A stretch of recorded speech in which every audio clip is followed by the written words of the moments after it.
Ok, Sandra. Tá. Bom, a lição hoje achei ainda mais linda do que todos os dias, né? Mas ele está falando assim, ó.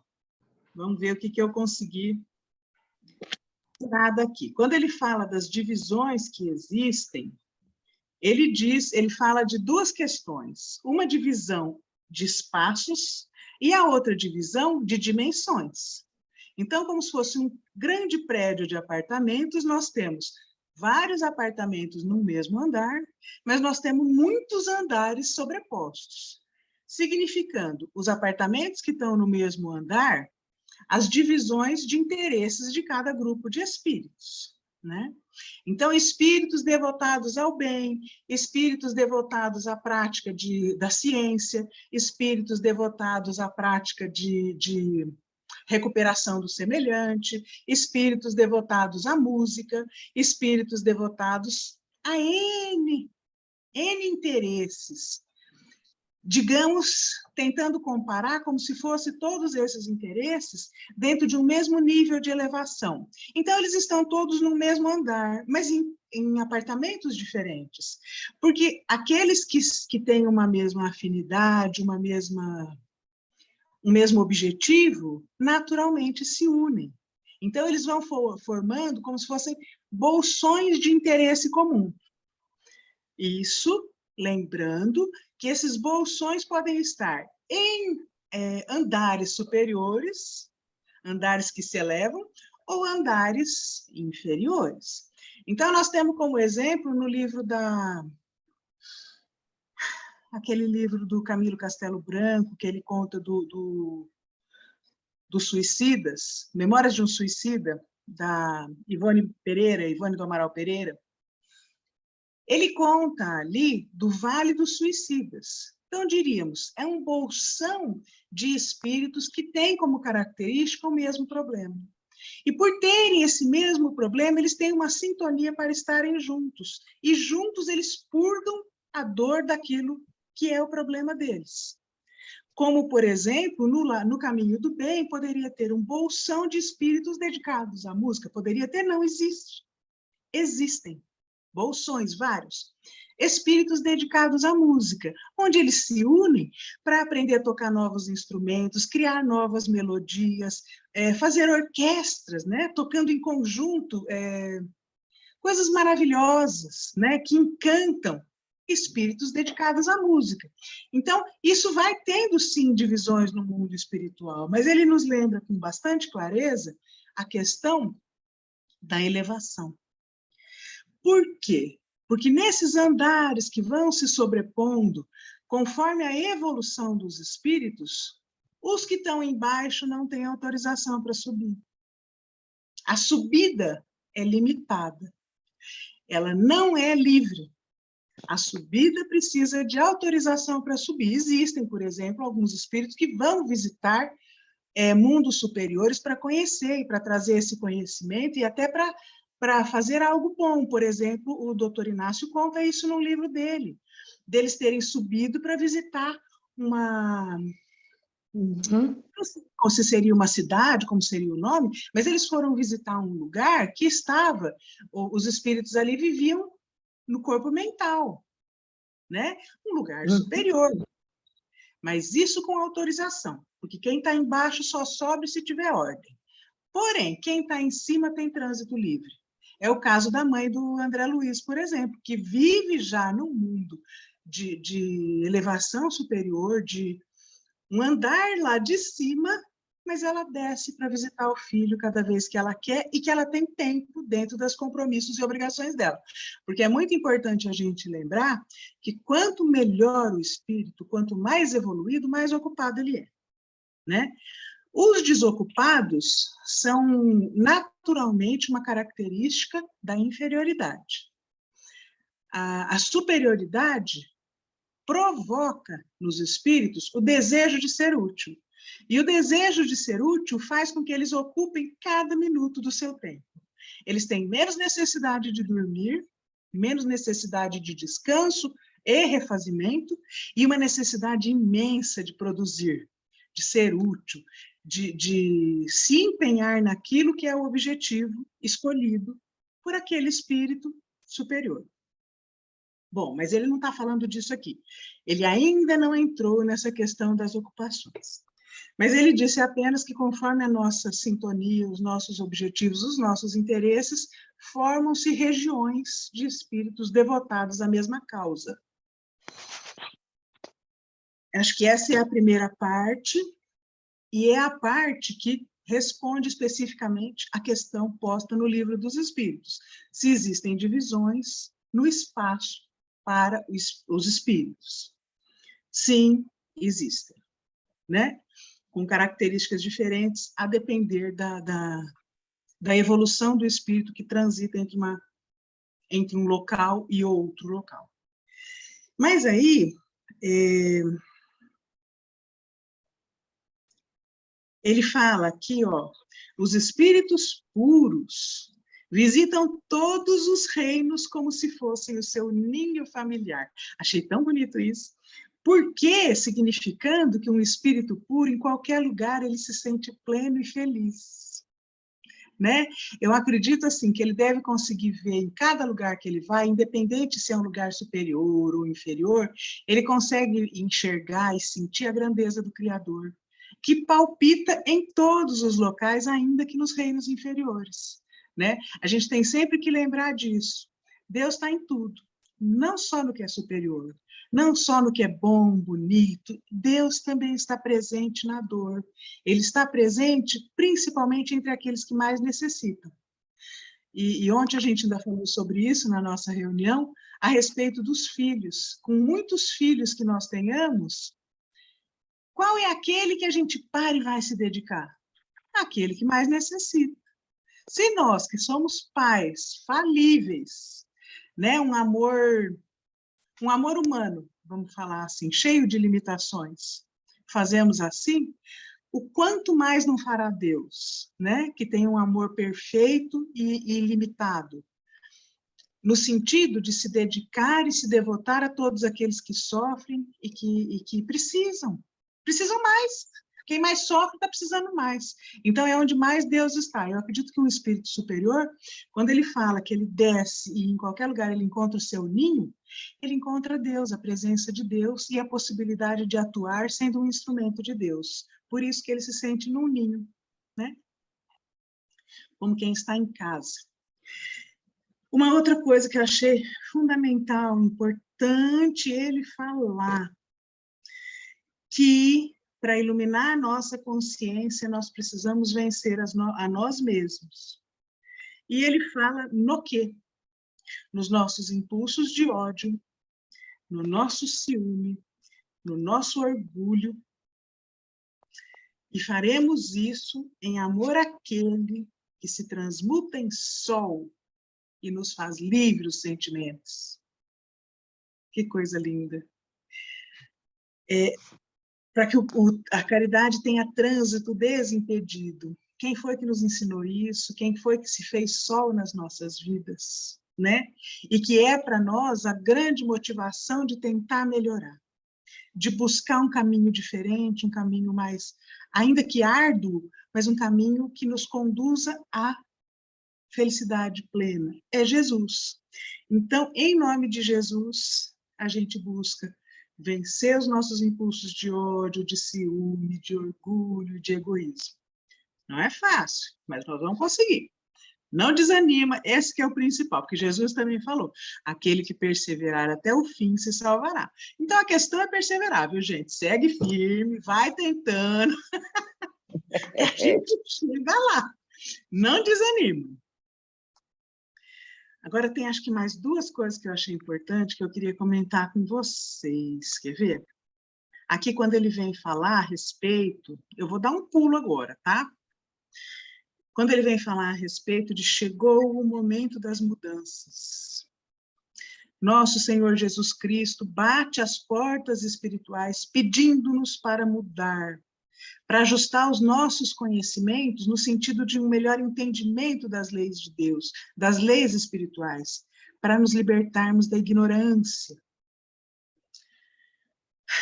através da herança divina que é o Evangelho. O Evangelho é o caminho sempre. É a boa nova que ele nos trouxe, né? Tem ali todos os preceitos para nos mostrar os caminhos, onde a gente vai encontrar a vida, encontrando a verdade. Gente, isso é tão importante. Por quê? Porque a gente tem por hábito, um hábito, eu acredito assim, cultivado há muito tempo, a gente, como defesa emocional, a gente traz um hábito, estou falando por mim, se vocês não se encaixarem, eu fico muito feliz. Que bom que vocês estão melhor. Mas a gente faz, assim, tem por hábito, como defesa emocional,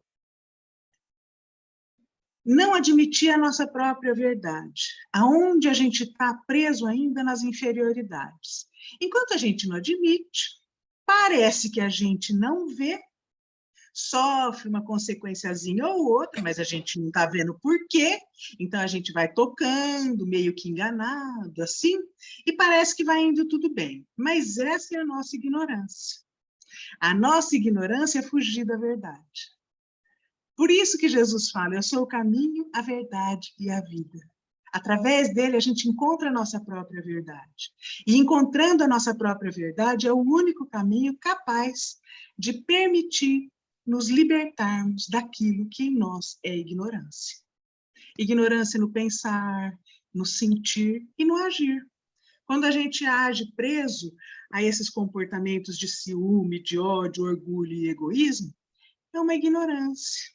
É uma forma de ignorar o quanto o comportamento contrário é grandioso, pode nos fazer felizes, ainda que seja, para nós hoje, um pouquinho complicado, porque a gente é vencido pelos nossos impulsos. Muitas vezes não dá tempo de pensar, a gente age sem, ou melhor, a gente reage sem pensar. Eu queria ter feito diferente, pronto, já esqueci, não deu tempo, já fiz assim mesmo. E esse fazer assim mesmo faz a gente continuar numa roda constante de repetições. Repetições onde a gente encontra dificuldade para sair dessa roda, sabe?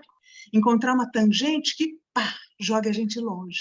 Joga a gente numa outra circunstância, numa outra realidade, né? Para a gente experimentar, por exemplo, o quanto pode ser muito alegre e feliz ser bom, ser manso, né? Seria tão maravilhoso se a gente pudesse pelo menos experimentar o gostinho. Quem sabe experimentando o gostinho, a gente olha e fala, ah, eu vou conseguir. E realmente consiga, né? Então, essa parte linda e maravilhosa. E a outra questão que ele fala aqui, que eu achei também muito, muito bacana, existe um livro sobre isso, não sei se vocês já leram, Iniciação à Viagem Astral, acho que é esse o nome. A equipe de Miramês são vários espíritos, não é só o Miramês. O Miramês é, vamos dizer, é o chefe da equipe, o mentor da equipe. Mas existe na equipe dele o Lancelin, a Caena, são alguns espíritos que compõem a equipe dele. Desses espíritos que compõem a equipe dele, o Lancelin é o autor de um livro chamado Iniciação à Viagem Astral. É um livro muito bonito, meio grosso, muito, muito, muito bonito, vale a pena ler devagar para a gente entender e para não assustar muito, porque quando a gente fala de viagem astral, às vezes a gente se assusta um pouquinho, né? Você começa a ler assim, às vezes fica meio, meu Deus, mas é muito legal, vale a pena ler devagarinho, refletindo. Bom, mas aqui ele pega e toca nesse assunto, né? Ele vem falar para a gente que a doutrina espírita nos liberta, ela nos fornece os meios para a gente sair daquela roda constante e encontrar a tangente, sair disso, encontrar o caminho diferente.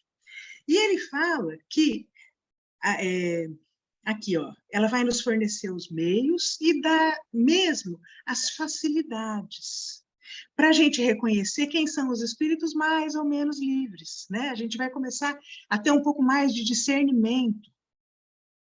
E ele fala que uma das formas para isso, uma das, não é a única, nem a principal, nem nada, mas ele fala que uma das formas é a viagem astral, que seria você sair do seu corpo consciente. Porque, gente, na verdade é o seguinte, nós saímos do corpo todo dia, ou melhor, toda noite. Não é verdade? Uhum. Não existe quem tenha insônia eterna que nunca durma. Agora, dormiu, você sai do corpo. Muitas vezes você pode deslocar do seu corpo e ficar exatamente justaposto ao corpo físico e dormindo.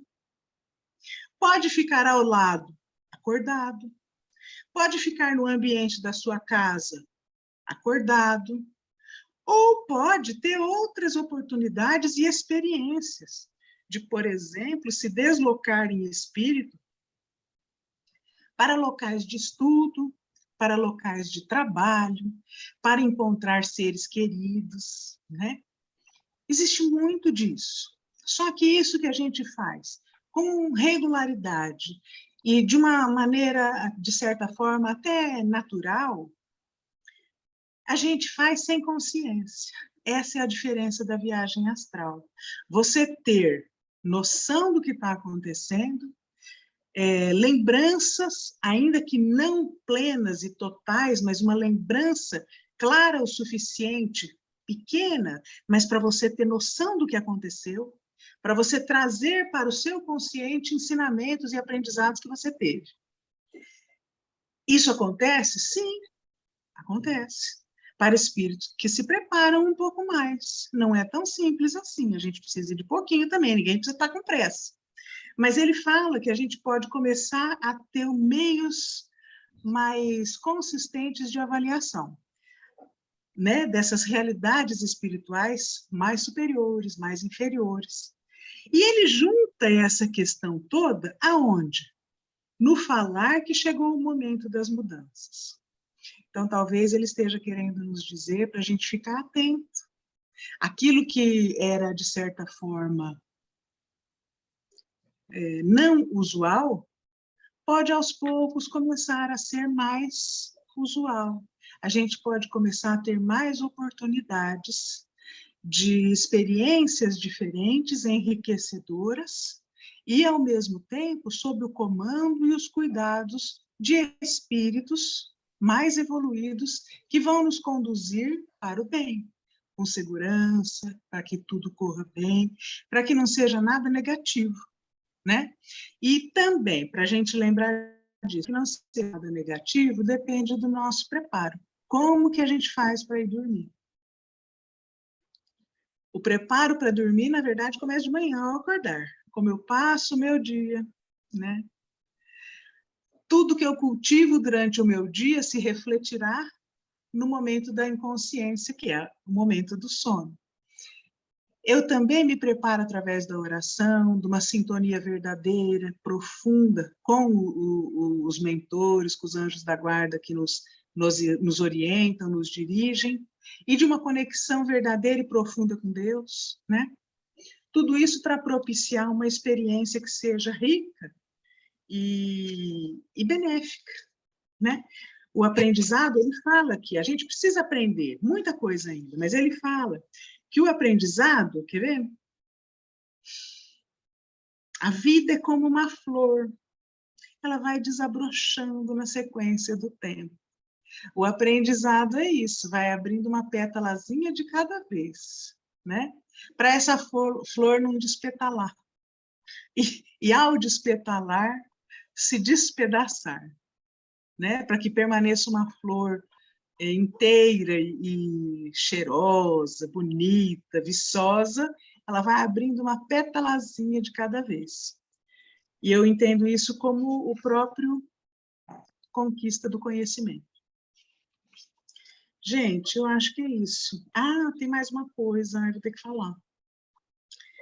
Ele fala aqui das legiões de entidades, no ar, nas águas, nas florestas, no reino animal e nas cidades humanas, fazendo trabalhos permanentes em nome daquele que tudo criou. O que é isso? São os elementais, né? Eu ia falar isso. São os elementais. E os elementais, existe um livro também do Dr. Inácio chamado Os Elementais. Existe. Gostoso de ler, gostoso de Oi. ler, vale a pena, leiam, vale a pena. É uma delícia ler o livro. O Dr. Inácio escreve de um jeito muito leve, né? Muito fácil. Ele fala de coisas difíceis de uma maneira fácil. E ele tem um livro falando sobre isso, os elementais. Então, vale a pena ler. O Miramês vem e toca nesse mesmo ponto. Importa a gente pensar o seguinte: os espíritos trabalham em núcleos, em comunidades. Então, por exemplo, você pega a equipe do Dr. Inácio. Quem é a equipe do Dr. Inácio? No mundo espiritual, nós temos o Dr. Odilon, o Manuel Roberto, a Domingas, como é que chama aquela? A Maria Modesto Cravo, o Paulino Garcia. São espíritos que compõem uma equipe de trabalho, né? Esses espíritos que compõem uma equipe de trabalho vêm e trazem a notícia da existência dos elementais, escrevem um livro e nos contam vários detalhes, várias nuances do que é esse conhecimento. Aí a gente pega os espíritos que compõem a equipe de trabalho do Miramês. São outros completamente diferentes. Nada a ver com os espíritos do Dr. Inácio. E trazem a mesma notícia sobre outras palavras, sob outro enfoque, a mesma notícia dos elementais. Isso, para nós, é confirmação de informações. Para quem, às vezes, não acredita na existência dos elementais, a gente vai tendo confirmações em equipes de trabalho diferentes e confiáveis, porque existem equipes de trabalho que a gente precisa se precaver, que não são de confiança, né? Não é o caso. O Miramês faz parte da equipe de trabalho dos espíritos de confiança, que trazem informações profundas e seguras para nosso despertamento, para a nossa evolução, assim como o Dr. Inácio também, né? E esse mesmo fato dos elementais, ele vem citado em outros livros, de outras equipes. Mas, enfim, eu acho que duas